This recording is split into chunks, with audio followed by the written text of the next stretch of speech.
अस्सलामुअलैकुम नाजरीन कराम, नई वीडियो में आपको खुश आमदीद कहते हैं। इस वक्त तमाम तर नज़रें सुप्रीम कोर्ट पर लगी हुई हैं। 16 जजेस बैठे हैं। सुप्रीम कोर्ट से बड़ी खबरें आ रही हैं और यकीनन अब हुकूमत और इस्टेब्लिशमेंट के घबराने का वक्त हो चुका है। आज जो सबसे बड़ी खबर आई है सुप्रीम कोर्ट से वो ये है कि सलमान अकरम राजा की जानिब से इलेक्शन कमीशन और इलेक्शन कमीशन के तमाम मेंबरान के खिलाफ तौहीन अदालत की दरख्वास्त दायर की गई है। यानी सुप्रीम कोर्ट का फैसला जिस पर अमल नहीं हुआ वो जस्टिस याह्या अफरीदी का भी फैसला था, जस्टिस मंसूर अली शाह का फैसला था, 8 जजेस का फैसला था कि पीटीआई को मखसूस सीटें दी जाएं। आज के दिन तक उस फैसले पर अमल दरामद नहीं हुआ, लिहाजा अब पीटीआई की जानिब से सुप्रीम कोर्ट के अंदर दरख्वास्त दायर की गई है कि इलेक्शन कमीशन यानी चीफ इलेक्शन कमिश्नर और तमाम मेंबरान के खिलाफ तौहीन अदालत की कार्रवाई की जाए। इन्होंने पाकिस्तान की सबसे बड़ी अदालत का फैसला तस्लीम नहीं किया, बड़ी अदालत का फैसला रद्दी की टोकरी में फेंका है और अपने जूतों के नीचे रोंदा है। लिहाजा अब इलेक्शन कमीशन की शामत आ सकती है। यकीनन ये justice Mansoor Ali Shah, justice Munib Akhtar, justice Athar Minallah, justice Ayesha Malik और बाकी जजेस का दिया हुआ फैसला है। काजी जो इस सारे फैसले को रुकवाने में आगे आगे था, जस्टिस अमीनुद्दीन खान से उसने नोट लिखवाया, नईम अख्तर अफगान से नोट लिखवाया, खुद भी ये नोट लिख कर किया कि ये एक गैर आइनी फैसला है, इसको तस्लीम ना किया जाए और अगर आप इसको तस्लीम नहीं करेंगे तो आपके खिलाफ तौहीन अदालत की कार्रवाई नहीं होगी, क्योंकि ये तो अभी मुकम्मल फैसला नहीं है, इसका तो अभी तक रिव्यू नहीं लगा, अपीलें पेंडिंग पड़ी हैं। लिहाजा इस फैसले को ना माना जाए, फिर भी तौहीन अदालत नहीं लगेगी। लेकिन पीटीआई की जानिब से अब तौहीन अदालत के लिए सुप्रीम कोर्ट से रुजू कर लिया गया है। तो ये मेरे ख्याल से आज की ब्रेकिंग न्यूज़ है। 16 जजेस सुप्रीम कोर्ट में बैठे हैं। पिछले 2.5 घंटे से फुल कोर्ट इजलास चल रहा है, काफ़ी लंबा इजलास है और अब जब ये फुल कोर्ट इजलास ख़त्म होगा तो इत्तलाआत ये आ रही हैं कि फिर हुकूमत जो तरमीमें कर रही है, आइनी तरमीम करे, चाहे प्रैक्टिस एंड प्रोसीजर में तरमीम करे, चाहे अदलिया को कंट्रोल करने के लिए जो हुकूमत और इस्टेब्लिशमेंट की कोशिश थी, उन तमाम कोशिशों पर पानी फिरता नजर आ रहा है। क्योंकि देखें आज एक और भी इंकशाफ हुआ कि ये आइनी तरमीम हुई किस तरह और इसमें मौलाना फजलुर रहमान को किस तरह से इस्तेमाल किया गया।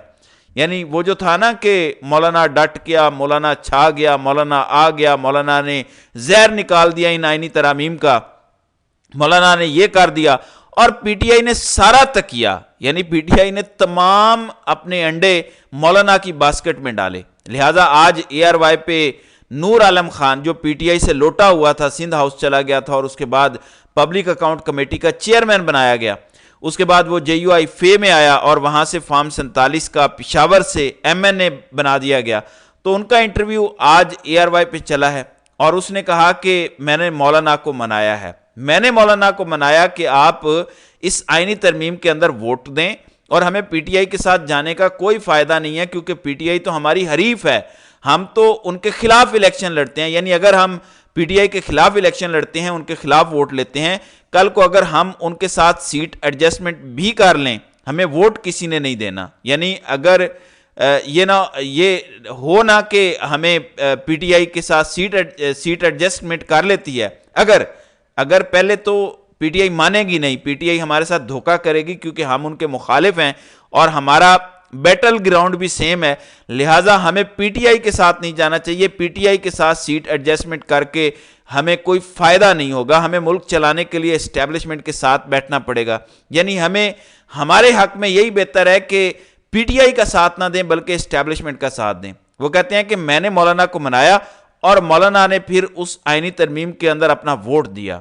तो ये वाली सूरत हाल है, यानी बंदा किस पर एतमाद करे और किस पर ना करे। आज मैंने आपको बताया कि आबिद ज़ुबैरी की जानिब से भी सुप्रीम कोर्ट में 26वीं आइनी तरमीम को चैलेंज किया गया है। तो अब असद मंजूर भट्ट जो कि लाहौर हाई कोर्ट बार के सदर हैं, उनकी जानिब से भी ये ऐलान किया गया है कि वो भी इस 26वीं आइनी तरमीम को चैलेंज करने जा रहे हैं।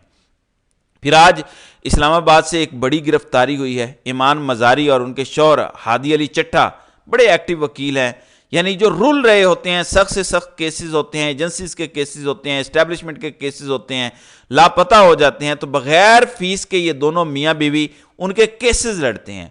उन्होंने उनका बढ़ चढ़ कर साथ देते हैं। तो चंद दिन पहले एक वीडियो आई थी कि जब वो रावलपिंडी में इंग्लैंड की ٹیم ٹیسٹ میچ کھیل رہی تھی، روٹ لگا ہوا تھا، تو انہوں نے کیونکہ عدالت پہنچنا تھا، پھر انہوں نے اس روٹ کو توڑنے کی کوشش کی. انہوں نے کہا کہ ہمیں عدالت پہنچنا ہے، ہمیں جلدی ہے، تو لہٰذا یہ آپ نے روڈ جو بند کیا ہوا ہے اس میں سرکار میں مداخلت پر، اور بتایا گیا کہ سیکیورٹی بریچ انہوں نے کرنے کی کوشش کی ہے اور صدارت سرکار میں مداخلت پیدا کی ہے اور سیکیورٹی رسک پیدا کیا ہے، اس لیے ان دونوں کو گرفتار کر لیا گیا ہے اور سنگین قسم کی دفعات بھی لگائی گئی ہیں.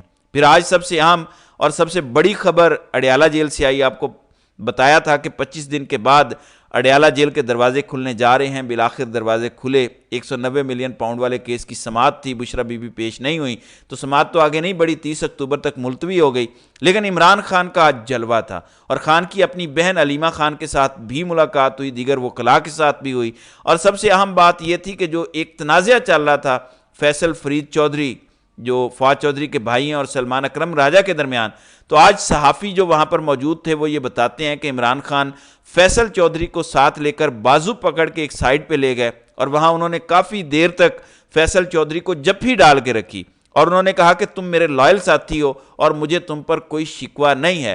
اور پھر انہوں نے سلمان اکرم راجہ کو بلایا، اور بیرسٹر علی ظفر بھی وہاں موجود تھے، تو انہوں نے صلح کروا دی. انہوں نے کہا کہ فیصل چودھری دیکھو، پارٹی پالیسی کا خیال رکھنا ہوتا ہے، تو آپ اس کے مطابق چلیں، اور اپنے بھائی فواد چودھری کو بھی بتائیں کہ پلیز آپ اس وقت ہمارے معاملات کے اندر انٹرفیئرنس نہ کریں، پارٹی کے خلاف بیان بازی مت کریں.